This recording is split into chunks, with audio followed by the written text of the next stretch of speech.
Hi, I'm Erin Simon for Simon Family Investment Ventures. Today I'm doing my Egyptian relic series where I tap into the Sphinx of Hatshepsut. And here she is. She's beautiful, isn't she? Look at that vivid detail, the engraving. That's gorgeous. Okay, so she is a 5 ounce silver round, minted in chat. Um, One of the things that I talk to you guys about is handling your silver. You never want to open your numismatic coins. They come in a plastic slab. Do not open them. But when you buy your silver rounds, coins, hand-poured relics like this, you do kind of want to sit with them. They are high vibrating objects, right? So they vibrate at a high frequency. They come from the womb of the earth. They have to be mined. Okay, so someone has to dig deep into the earth in order to come out with this wonderful, precious metal, right? Something that's very, very valuable. I do that spiritually with my silver. So most of my silver comes with some type of symbol. The world, when they have a symbol on something, it is a logo, it's branding, right?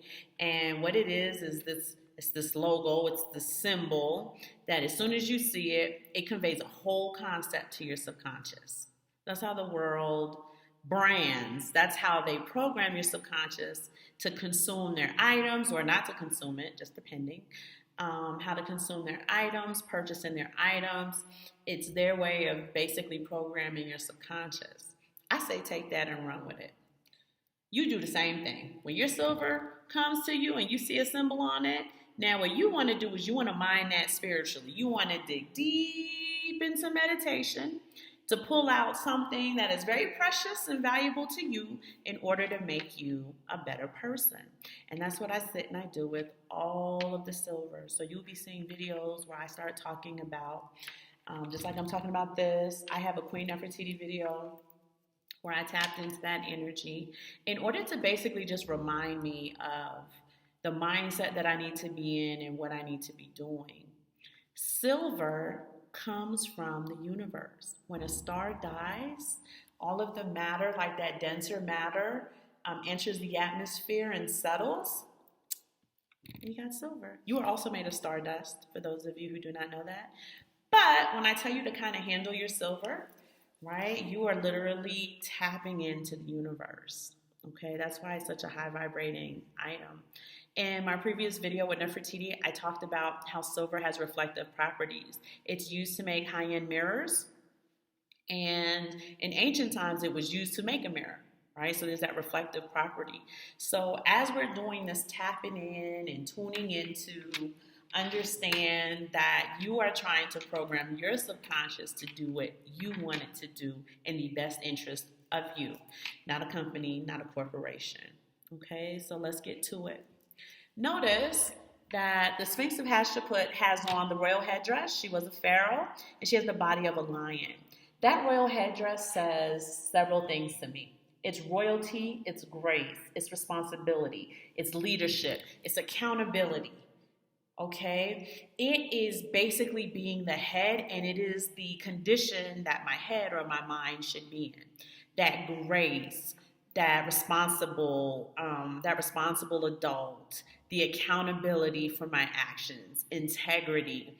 It is walking in the example of leadership. Okay, so this reminds me of that. If I want to lead, those are some of the characteristics and some of the energies that I need to kind of tap into and align with. Again, I said that her body is the body of a lion. Okay, lions are ferocious. So when I see the body, I think about my ambition, my drive, my motivation.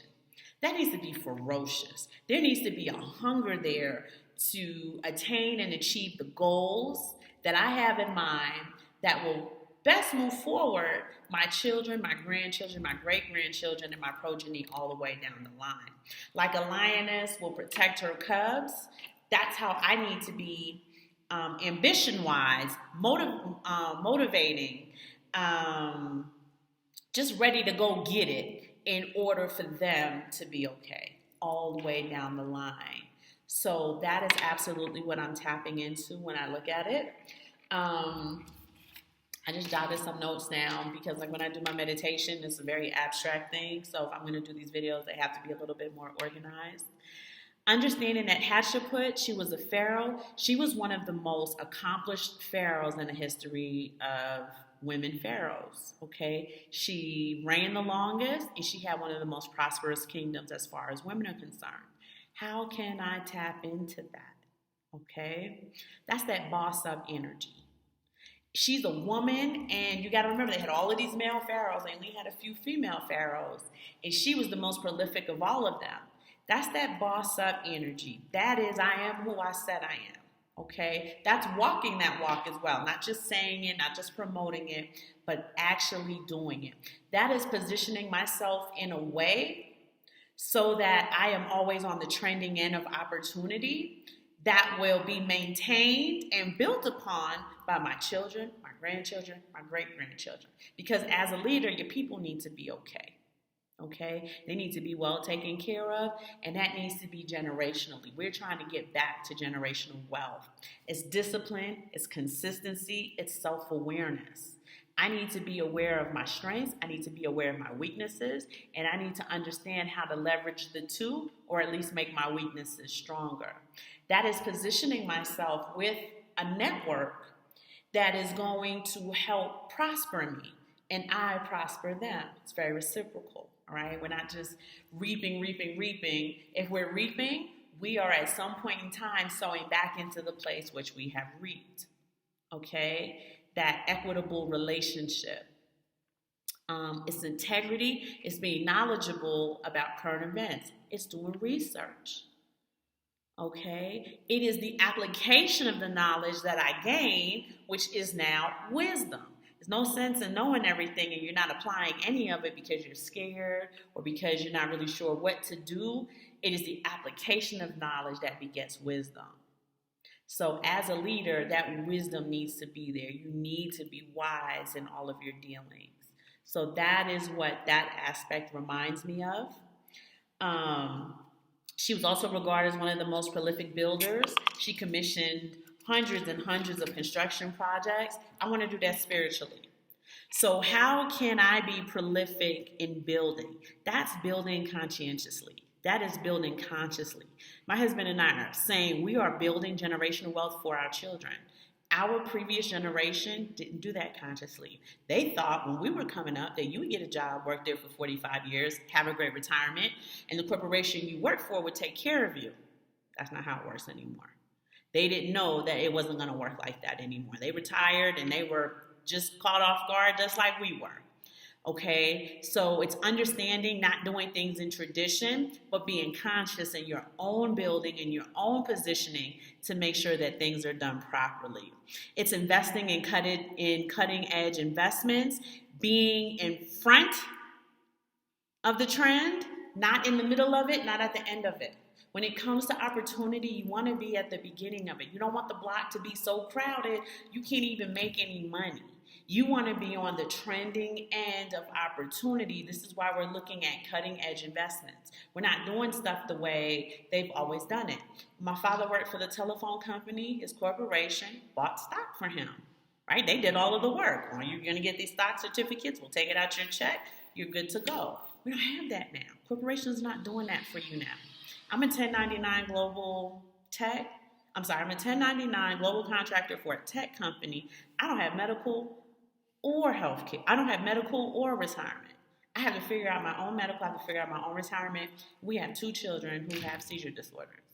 We have to position ourselves so that we will be okay. And it doesn't matter who the government is, who's in office, what party is dominating. All of those things don't matter because we are positioning ourselves in a way where we have wealth and we're able to pass that wealth on generationally.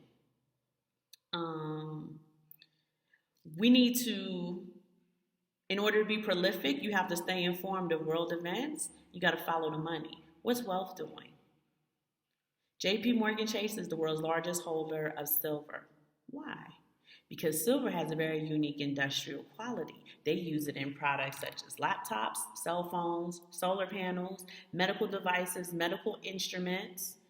The 5G tower uses silver. okay? JP Morgan Chase understands that when silver goes into ultimate scarcity on or about 2025, this means it can no longer be mined in its raw form.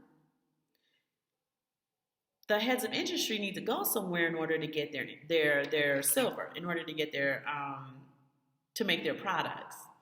You want to be on this beginning trend. Silver has not hit ultimate scarcity. As a matter of fact, it's just $25 an ounce. Start getting your hands on silver so that when it hits ultimate scarcity, you have a nice volume. And because JP Morgan Chase is manipulating the market anyway, which is what they're going to do, you can capitalize off of them manipulating the market. Instead of silver being $25 an ounce, maybe it's $1,000 an ounce now. Right? You want to be on the trending end of that particular opportunity. Start investing in silver. It's affordable, it's easy to do, and when you get your rounds, just take a look at them and see what resonates with you. Okay? Another way for us to be prolific, or for me to be prolific, is to expose my children to wealth. We let them play with the silver. We let them hold it. My 10-year-old likes to make the bars clink. My 13-year-old likes to take the rounds and make all of that noise with the rounds hitting each other. Naturally, I don't let them play with my numismatic coins, which is the highest asset class of silver. But for this type of silver, I do want this, the universe. I want them to hold it. I want them to feel it. I want their subconscious to think that wealth is a natural, normal state of mind. We expose our children to wealth. We expose them in their homeschool to finance, economics, investments, so that they're exposed to the nomenclature now. They understand how to navigate in the stock market now. Can they be day traders? Not yet. But we're getting there. They understand how the economy works. They understand how the economy runs. And we keep them abreast on the day-to-day current events that happen.